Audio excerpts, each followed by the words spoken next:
Thank you. Thank you. Okay. Yeah. So I just checked, and the book God's Word, The Miracle Seed, is available in English. और मैंने अभी check किया था कि जो किताब परमेश्वर का वचन एक चमत्कारी बीज वह अंग्रेजी भाषा में उपलब्ध है। So I've requested them to send the copies here from the warehouse. They'll send it here. और वेयरहाउस से उस प्रतियों को यहाँ लाने के लिए मैंने अनुरोध किया है। The Hindi translation, they're just checking if they have it done, and they will make copies. If they have it, they'll make copies and bring it here. और जिसका हिंदी अनुवाद है, अगर उन्होंने किया हो तो उसका भी प्रतियां यहाँ पर वो उपलब्ध कराएंगे। Yeah. So if they have not done the translation, then please forgive me. तो अगर उन्होंने अनुवाद नहीं किया है तो थोड़ा आपको मेरे साथ सहयोग करना पड़ेगा। It'll take some time for them to do it, and तो समय लगेगा कुछ उनको उसको करने के लिए। Okay. So we're learning now about meditation in God's word. और अभी हम देख रहे हैं परमेश्वर के वचन पर ध्यान लगाने के बारे में। There are many scriptures where God is telling his people to meditate in his word. और बहुत सारे वचन हैं जहाँ पे परमेश्वर सिखा रहे हैं अपने बच्चों को कि तुम परमेश्वर के वचन पर ध्यान कर।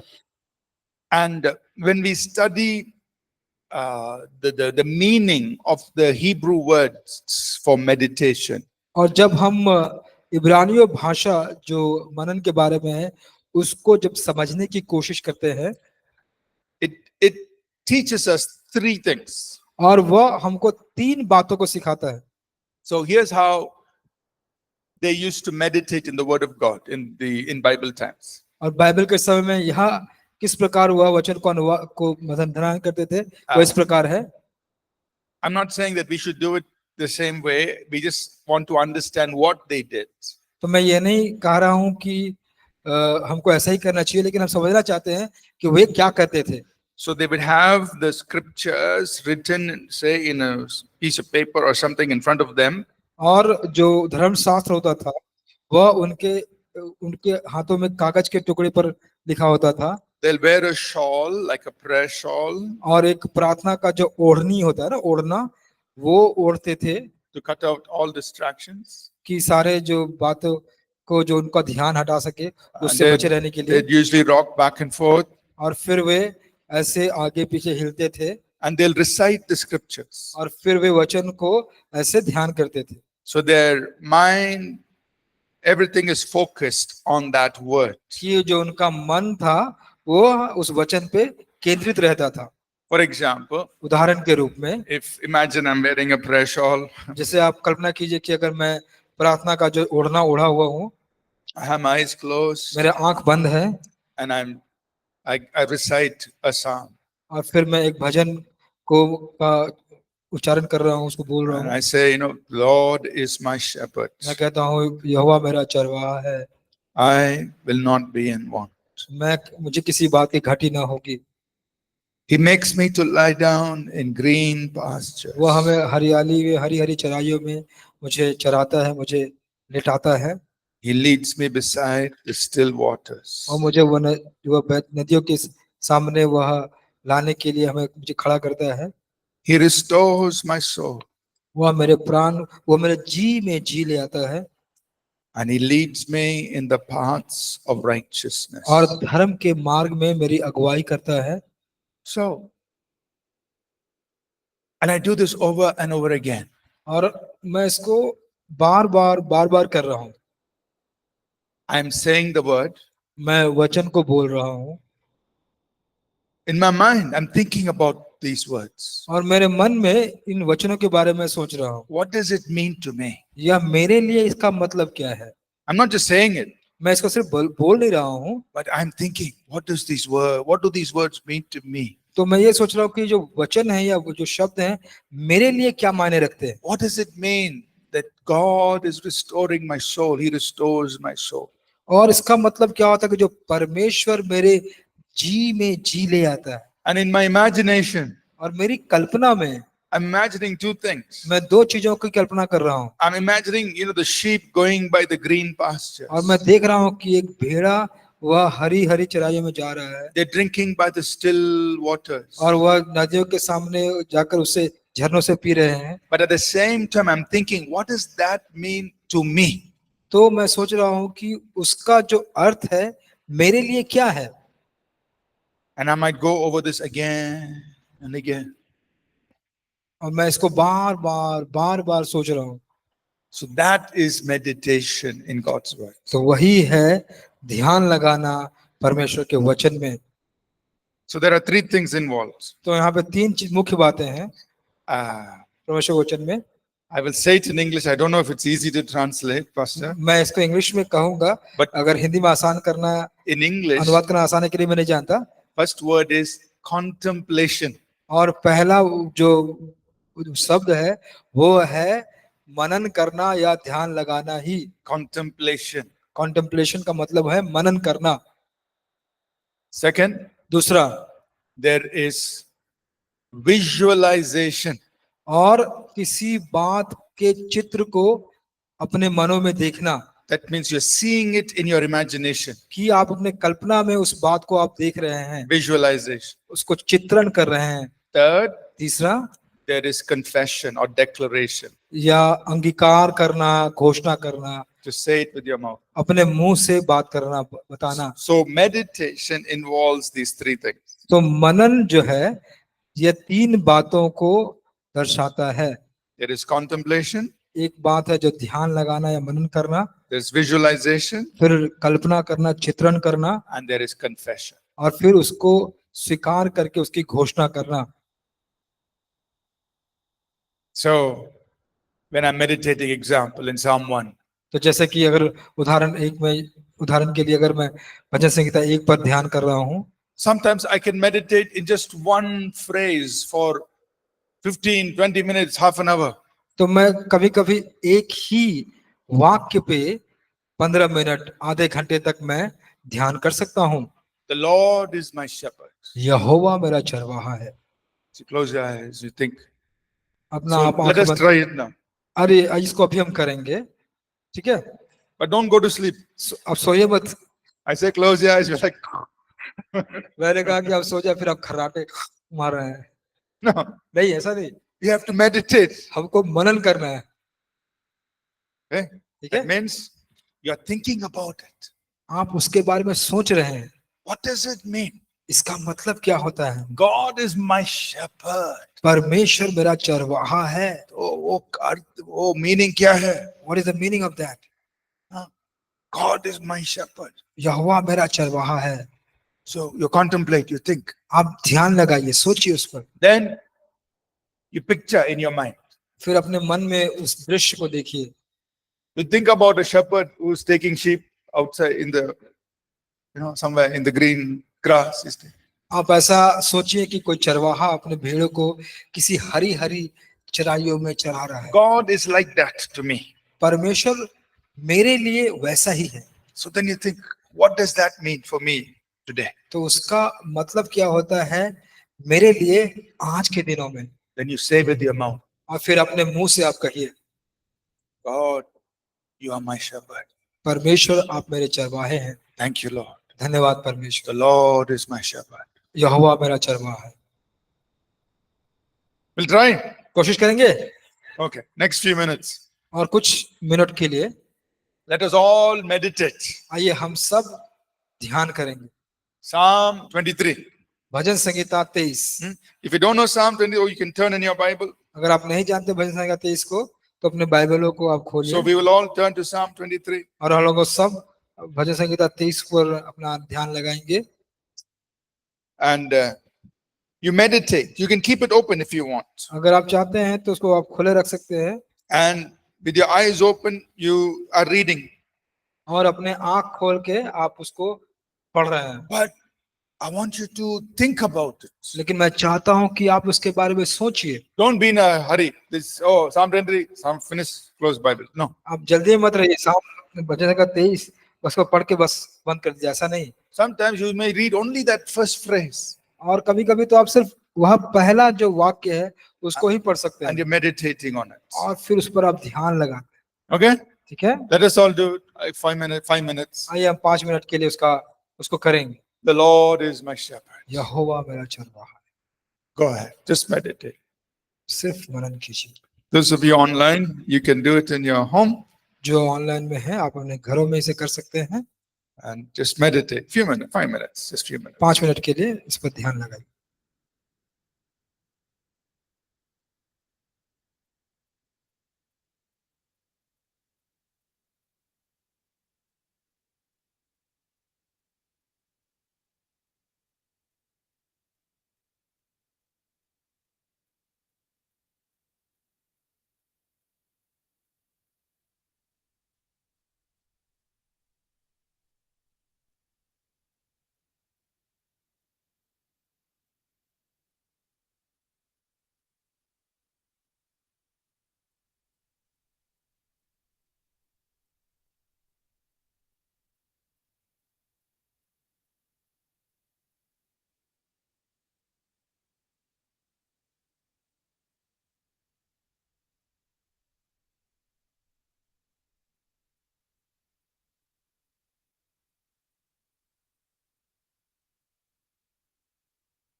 Amen. आमीन। कैसे था? How was it? Meditate. So I have read Psalm 23 from the time I was very small. जब मैं सब बहुत छोटा था तब से मैं भजन संहिता 23 पढ़ा हूँ, But just now, लेकिन अभी in these few minutes, कुछ क्षणों में I learned something new. मैं कुछ नया सीखा। I saw something in this Psalm I have not seen before. मैंने कुछ ऐसा देखा इस भजन संहिता में जो मैंने पहले कभी नहीं देखा था। Right now, अभी अभी अभी while we were all meditating, जब हम लोग सब मनन कर रहे थे उस समय I just started saying the Psalm, Lord is my shepherd. और मैं अभी यह भजन को कहना शुरू किया कि यहोवा मेरा चरवाहा Then है। now, standing here, और यहाँ पे खड़े खड़े a new thought came. एक नया विचार मेरे मन में आया। My green pastures, my still waters are in God. जो मेरी हरी चराइयां हैं, जो मेरे सुखदाई झरने हैं, वे परमेश्वर में। Amen. आमीन। God, you are my green pastures. और परमेश्वर आप मेरे हरी चराई हैं। You are my still waters. आप मेरे सुखदाई जल के झरने। So I never had that thought before. यह विचार मुझे में पहले नहीं आया था, It came now. यह अभी आया।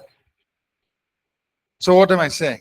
तो मैं क्या कहना चाह रहा हूँ आपको, As we keep meditating और जैसे हम मनन करते रहते हैं and we go back to the same scriptures. और उसी वचन में हम बाहर जाते हैं। I have preached Psalm 23 verse by verse. मैंने प्रचार किया है भजन संहिता 23 को एक एक वचन को लेकर। So much I've done before with Psalm 23. और मैंने भजन संहिता 23 को लेकर बहुत काम किया है पहले, But today, लेकिन आज I saw something I've not seen before.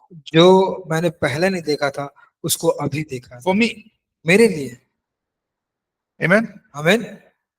What am I saying? तो मैं क्या कह रहा हूँ, Every time we meditate in God's word, जितने समय हम परमेश्वर के वचन पे मनन करते हैं, God will give us something fresh, परमेश्वर हमको कुछ नया देता है, something new. कुछ नया देता है, ताजा देता है। Amen? आमीन। So, as we meditate in the word, तो जैसे हम परमेश्वर के वचन पे मनन करते हैं, that word gets written in our hearts. वह वचन हमारे मनों में लिखा जाता है, The seed is sown into our heart. वह बीज बोया जाता है हमारे मनों That में। is how we sow the seed, उसी प्रकार हम बीज को बोते हैं, through meditating in God's word. परमेश्वर के वचन पर मनन करके।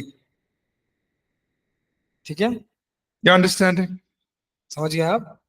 So, as you read the scriptures, तो जैसे कि आप वचन को पढ़ते हैं, contemplate on it, उस पर अपना ध्यान लगाइए, मनन कीजिए, visualize it in your mind, उसको अपने मनों में चित्रण कीजिए, and then you say it, और you फिर confess उसको it. उसका अंगीकार कीजिए, उसको बोलिए, You just speak it to yourself. अपने आप को उससे बोलिए, अपने आप को बोलिए, Then that word is being sown into your heart, और वह वचन आपके मनों में बोया जाता है, and it will begin to work. It will begin to germinate, and soon it will produce in your life. और फिर वह अंकुरित होना शुरू करेगा, और तुरंत आपके जीवन में वह फल लाना शुरू करेगा। And many times और बहुत समय में you will encounter the presence of God when you're meditating. आप परमेश्वर की उपस्थिति का सामना करेंगे जब आप ध्यान कर रहे होते हैं। So meditation is one of the ways you can encounter the very presence of God. और मनन करना उस तरीकों में से एक तरीका है जहां से आपको परमेश्वर की उपस्थिति का सामना हो सकता है। So many times when I am reading and meditating in the word, just thinking on the word, और बहुत समय जब मैं वचन को पढ़ रहा होता हूँ, ध्यान कर रहा होता हूँ, फिर मनन कर रहा होता हूँ, God's presence will just cover. और जब मैं पढ़ रहा होता हूँ तो परमेश्वर का उपस्थिति मुझे घेर लेता है, It's overwhelming. और यह बहुत ही अद्भुत होते हैं। I start crying फिर मैं रोने लगता हूँ, because I'm feeling the presence of God. क्योंकि मैं परमेश्वर की उपस्थिति का अनुभव कर रहा हूँ। As you're meditating in God's word, आप वचन, परमेश्वर के वचन पर आप मनन कर रहे होते हैं, your heart is being opened to new things, आपका जो हृदय है वह नए चीजों पे के लिए खुल जाता है, revelation, और नए नए प्रकाशन, things that you may not have seen and understood before. Now it's being opened. और कुछ ऐसी चीजों को जो पहले आपने नहीं देखा हो, नहीं समझा हो, लेकिन अब आपके लिए वे आप उसको समझ पाते हैं, उसको देख पाते हैं। Amen. आमीन। And those times, don't be in a hurry.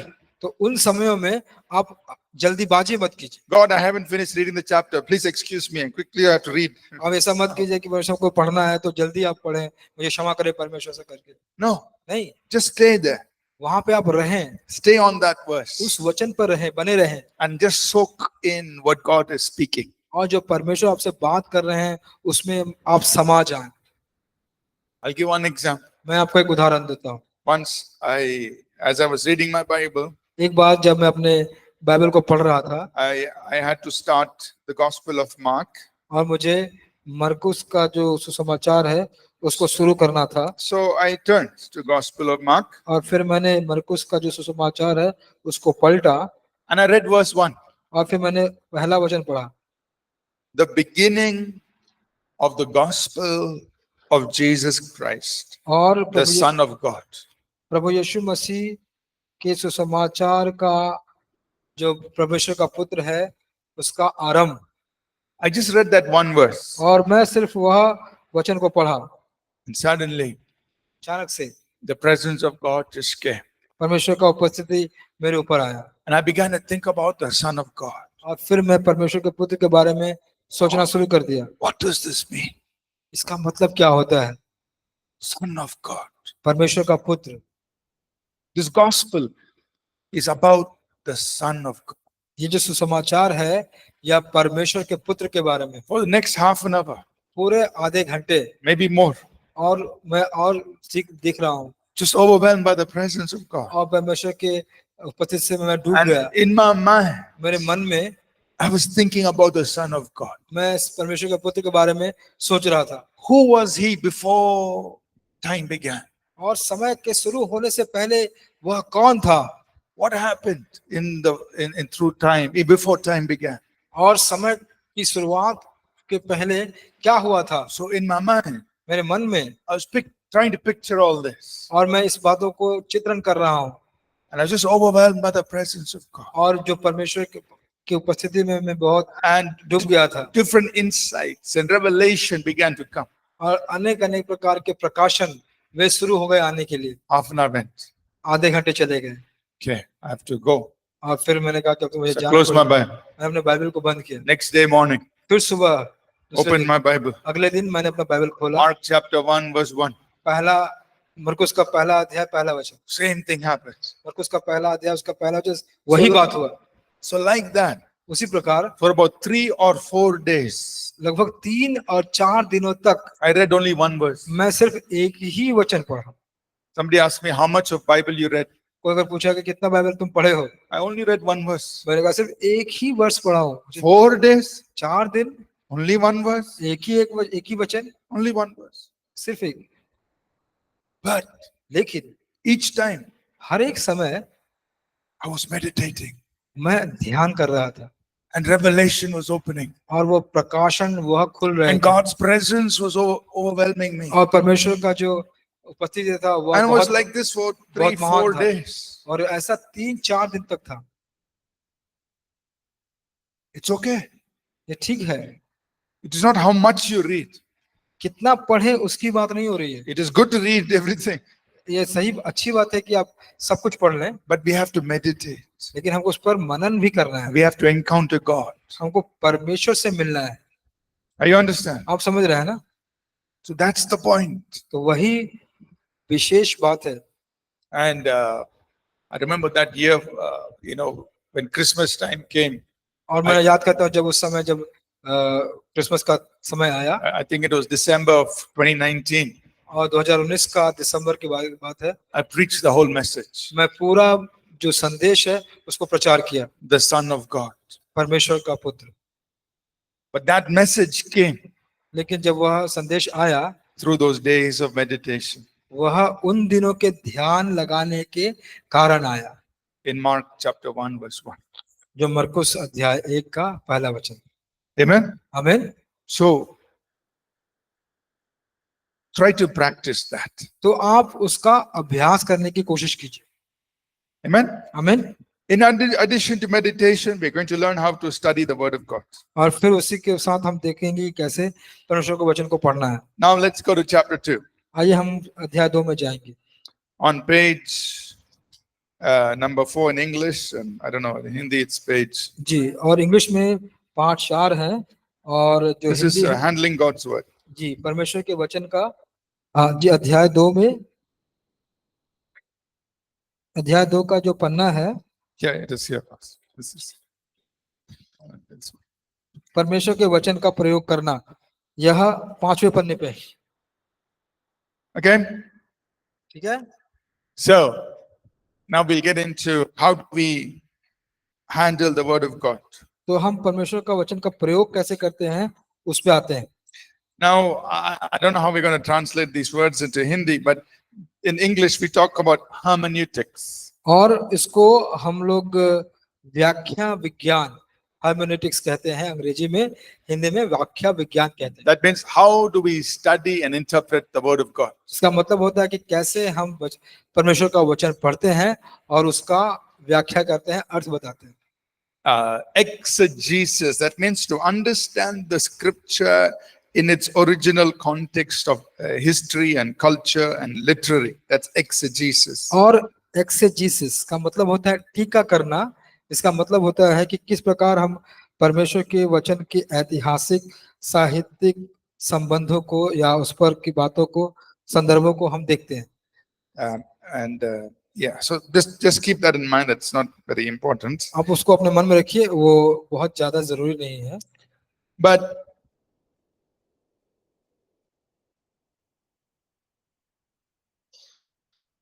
let's talk about, why we need to interpret the scriptures. आइए हम देखते हैं कि पवित्र शास्त्र की व्याख्या करने की आवश्यकता क्या है।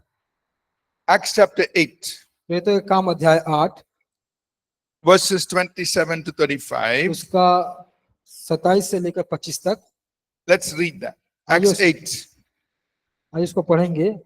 प्रेरितों के काम अध्याय 8 27 to 35. 27 से लेकर 35 तक।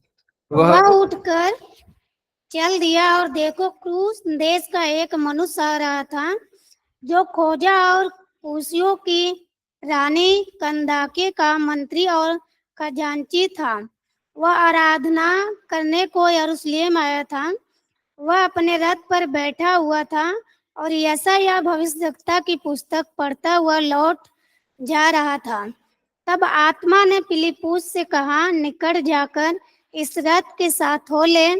फिलिप्पुस उसकी ओर दौड़ा और उसे यशायाह भविष्यद्वक्ता की पुस्तक पढ़ते हुए सुना और पूछा, तू जो पढ़ रहा है क्या उसे समझता भी है?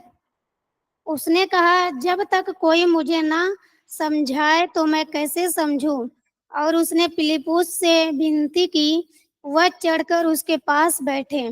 पवित्र शास्त्र का जो अध्याय वह पढ़ रहा था वह यह था, वह भेड़ के समान वध होने को पहुंचाया गया और जैसा मेमना अपने ऊन कतरने वालों के सामने चुपचाप रहता है, वैसे ही उसने भी अपना मुंह न खोला। उसकी दीनता में उसका न्याय नहीं होने पाया। उसके समय के लोगों का वर्णन कौन करेगा? क्योंकि पृथ्वी से उसका प्राण उठा लिया जाता है। इस पर खोजे ने फिलिप्पुस से पूछा, मैं तुझसे विनती करता हूँ कि यह बता कि भविष्यद्वक्ता यह किसके विषय में कहता है, अपने या किसी दूसरे के विषय में? तब फिलिप्पुस ने अपना मुंह खोला। That's fine. Oh, yeah, go ahead. Go ahead. Sorry. पूरा कर दीजिए। Oh, yeah, sorry. और इसी शास्त्र से आरंभ करके उसे यीशु का सुसमाचार सुनाया। मार्ग में चलते चलते वह किसी जल की जगह पहुंचे। जी हो गया 35 तक। 35. जी धन्यवाद जी। Thank you. So, here is an example तो यहाँ पर एक उदाहरण है of a very important person. और एक बहुत महत्वपूर्ण व्यक्ति के बारे में उदाहरण है। We can imagine that he was also very highly educated. आप इसका कल्पना कीजिए कि वो बहुत ज्यादा पढ़ा लिखा था। He was a man who was in charge of all the finances और वह प्रभारी था हर प्रकार के पैसे कौड़ी की बातों का, for the Queen of Ethiopia. जो इथियोपिया की रानी थी उसके लिए। So, very important man. तो ये बहुत महत्वपूर्ण व्यक्ति था। ये He's working for the Queen. वह एक रानी के लिए काम कर रहा है He's taking care of the finances. और जितने भी अर्थ है उसका वह देखभाल कर रहा है। But लेकिन when he is reading the scriptures, जब वह वचन को पढ़ रहा था, he's reading Isaiah 53, वह यशायाह 35 को पढ़ता है, but he's not understanding. लेकिन उसको समझ नहीं पा रहा है। What does this mean? इसका मतलब क्या है? Who is the prophet speaking about? तो यह जो भविष्यवक्ता है वह किसके बारे में बात कर रहा है? So Philip asks him, do you understand what you're reading? तो फिलिप्पुस उससे पूछता है कि क्या तुम समझ पा रहे हो कि तुम क्या पढ़ रहे हो? Then he replies, फिर उसने उत्तर दिया, how can I understand? मैं कैसे समझ सकता हूँ Unless somebody explains. जब तक कि मुझे कोई न समझाए। Think about it. इसके बारे में सोचिए। A very educated man, आप बहुत शिक्षित व्यक्ति हैं, but he needed help आपको भी मदद चाहिए in understanding, उस समझ को प्राप्त करने के, in getting a revelation of the scriptures. जो वचन का प्रकाशन है उसको जानने के लिए। Who is this prophet talking about? यह भविष्यवक्ता किसके बारे में बात कर रहा है? So why do we need to learn how to interpret scripture? तो क्यों हमको आवश्यकता होती है कि हम वचन का अर्थ निकालना सीखें? Because there are people who need help in understanding the scriptures. क्योंकि कुछ लोग होते हैं जिनको मदद चाहिए होती है वचन को समझने के लिए। Even God's people, परमेश्वर के लोग भी, they need help उनको भी समझ चाहिए, मदद चाहिए for us to explain the scriptures to them. कि हम उनको वचन को की व्याख्या कर पाए, समझा पाए। Let's go to the book of Nehemiah, आइए नेहम्याह की पुस्तक में जाएंगे, chapter 8, उसका 8वां वचन, verses 1 to 8. उसका 1 से 8। We'll read about Ezra, the और- scribe.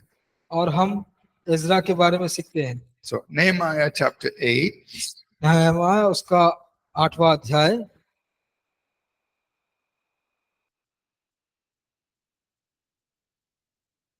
oh, let's just do this. Let's read I'm trying to read, just think about which part. I don't know.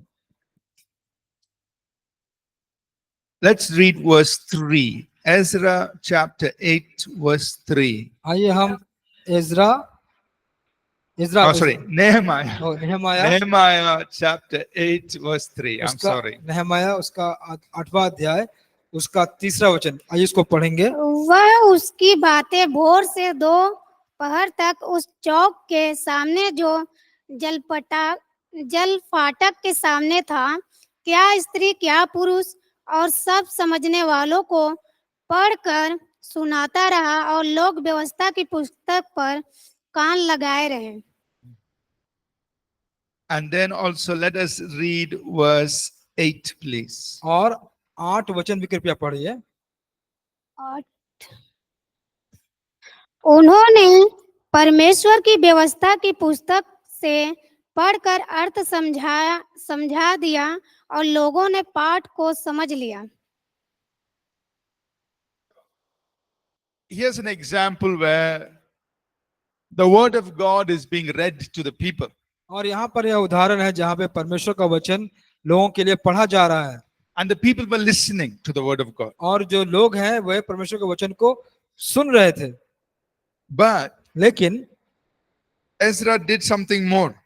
इज़रा ने कुछ और भी किया। What did he do in verse 8? 8वें वचन में उसने क्या किया?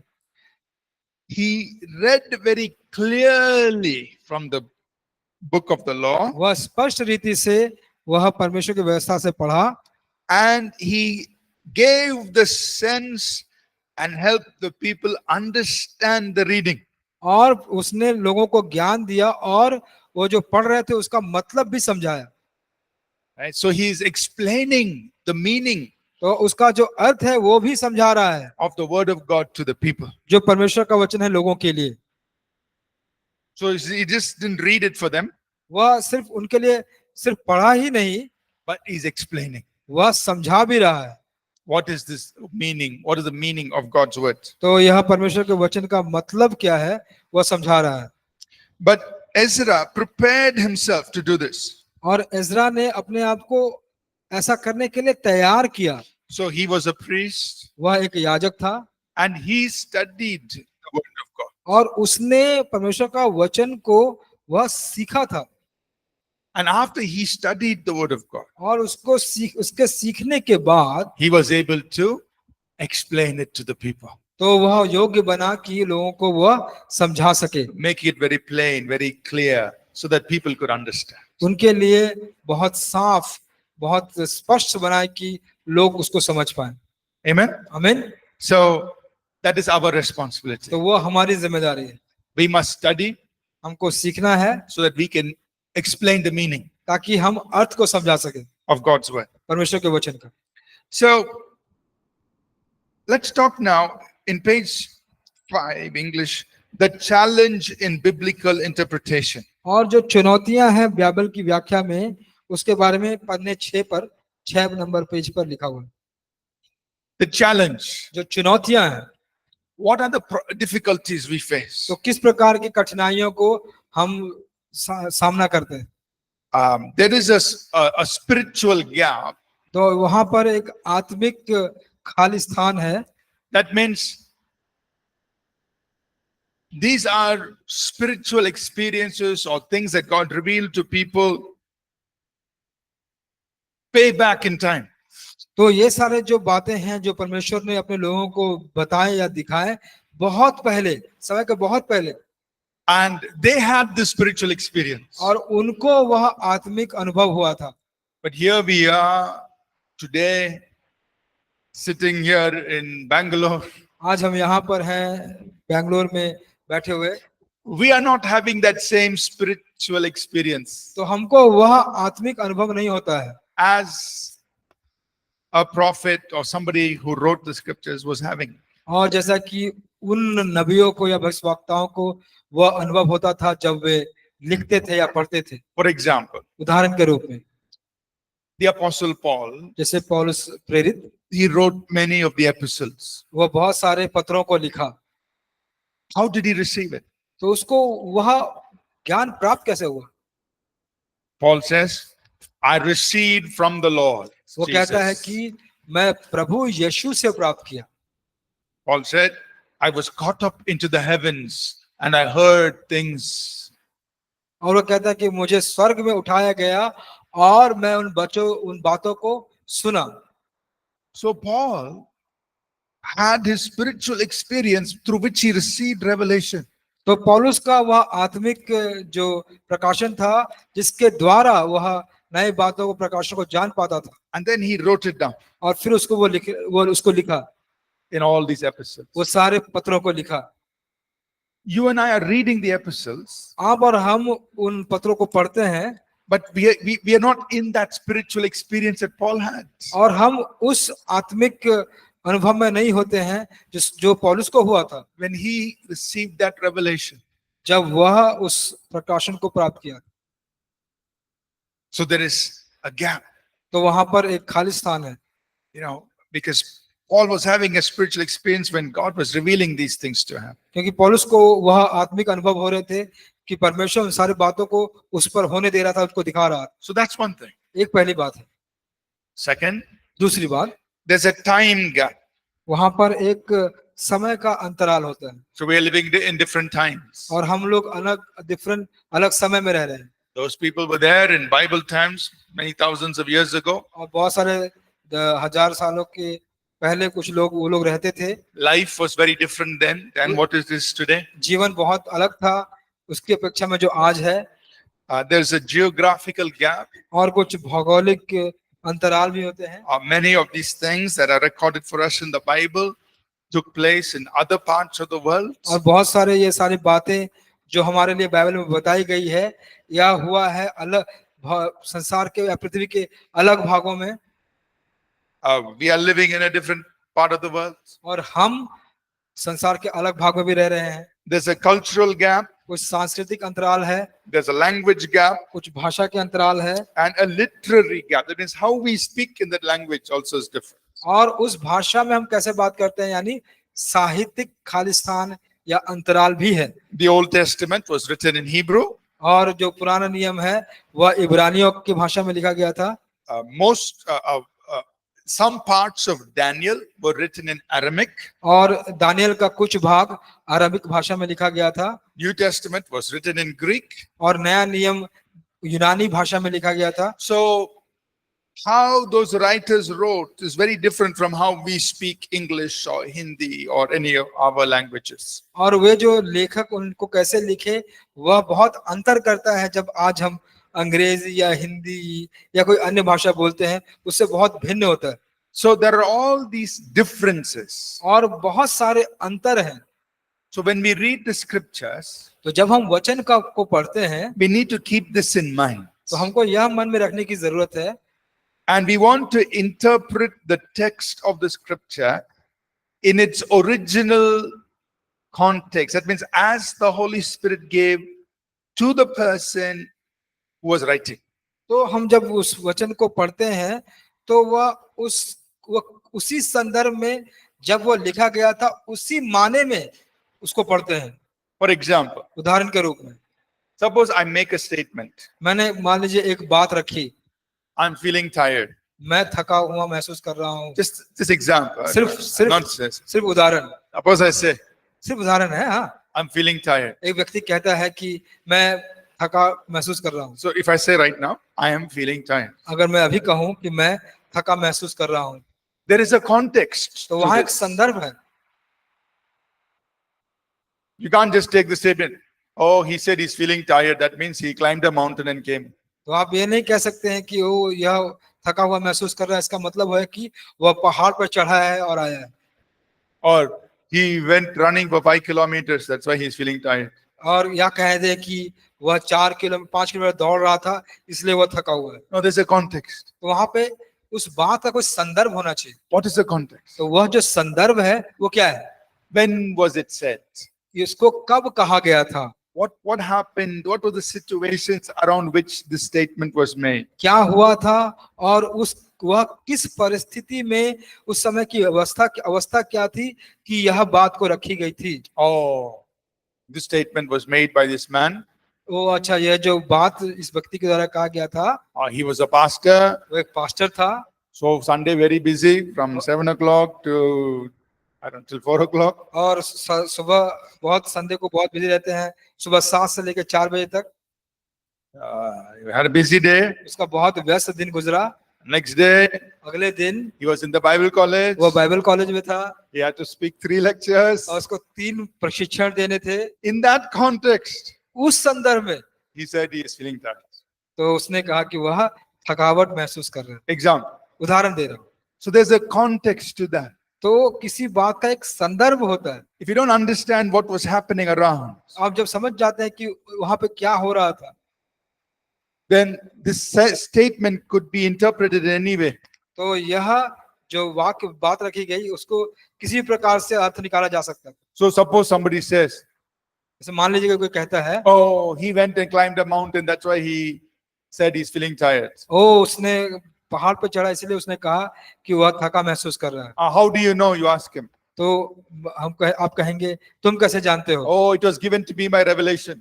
वह मुझे प्रकाशन के द्वारा आया, God revealed to me परमेश्वर ने मुझको बताया, that this person went and climbed the mountain. यह व्यक्ति जाके पहाड़ पे चढ़ा, That's why he said he's feeling tired. इसीलिए उसने कहा कि वह थका महसूस कर रहा है। Is that correct or wrong? क्या सही है गलत है? It's wrong. ये गलत है। He's simply saying God revealed. वो ऐसे ही कह दिया कि परमेश्वर ने मुझे That बताया। revelation is not correct या जो प्रकाशन है वो सही नहीं है, because the statement has a context. क्योंकि उसका जो वाक्य बताया उसने, जो Who बात said- रखी उसका संदर्भ है। Who said it? उसको किसने कहा, When was it said? वो कब कहा गया, What was he doing when he said? और वह क्या कर रहा था जब उसको कहा गया। It should be understood in the context. तो वो सारी बातों को उस संदर्भ में समझा जाना चाहिए। Are you understanding? आप समझ पा रहे हैं? So sometimes somebody will read the Bible आज कोई बाइबल पढ़ेगा and they will say, God showed me something. और वो कहेगा कि परमेश्वर ने मुझे कुछ दिखाया, And they'll say, this is the revelation from God. और ये कहेगा कि यह जो है परमेश्वर के साथ साथ द्वारा मेरा प्रकाशन है। But you must not believe it. लेकिन वह विश्वासी नहीं था, Because Bible cannot be interpreted by personal revelation. और बाइबल को व्यक्तिगत प्रकाशन के द्वारा उसका मतलब नहीं निकाला जा सकता है। It should be interpreted in the context of the scripture. और जो वचन है उसके संदर्भ में उसका अर्थ निकालना जाना चाहिए। For example, जैसे उदाहरण के रूप में, maybe you've heard some sermons like this. आपने कभी इस प्रकार के संदेश को सुने होंगे। David went to fight Goliath. और वे गोलियत से लड़ने गए, He took 5 stones. वो 5 पत्थर लिया। God has given me revelation. परमेश्वर ने मुझे एक प्रकाशन दिया है। First stone is praise and worship. पहला जो पत्थर है वह स्तुति और आराधना है। Second stone, blood of Jesus. दूसरा पत्थर है वह यीशु का लहू। Third stone, तीसरा पत्थर it is the word of God. परमेश्वर का वचन। Fourth stone, चौथा वचन, something else. Make up something. कुछ बना लीजिए आप। Fifth stone, something else. और पांचवा भी कुछ बना लीजिए। Is it correct or wrong? क्या सही है गलत है? Why are you saying it's wrong? आप क्यों कह रहे हैं कि ये गलत है?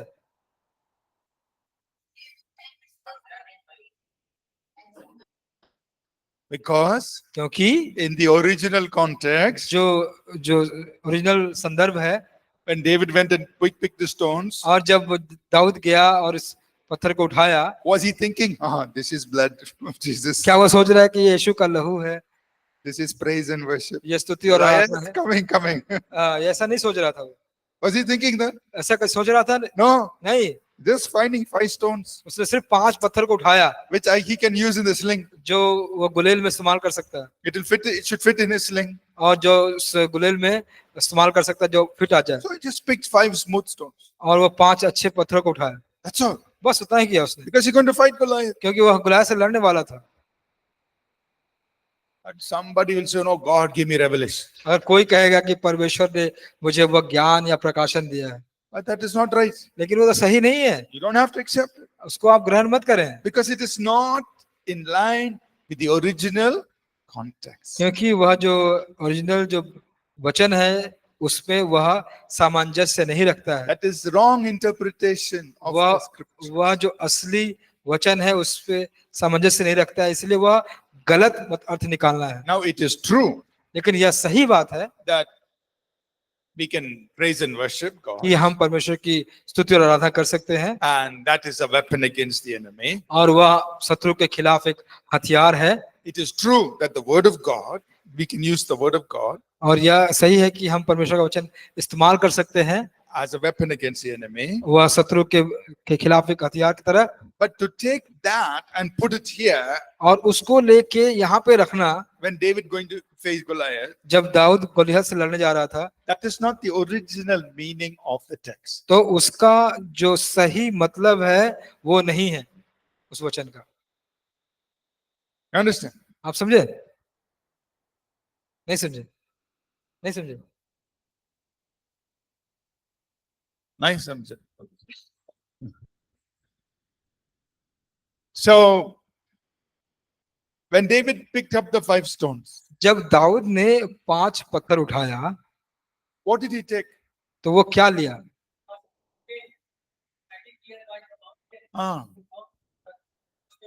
From the river. So it is only stones तो उसने सिर्फ 5 पत्थर उठा, सिर्फ पत्थर, to go and kill Goliath. कि वह गोलायत को जाके मारे, That's all. उतना ही। The Bible doesn't tell us anything more in that text. तो उस जो संदर्भ है या जो वचन है उसमें बाइबल और भी कुछ नहीं बताती है उसमें।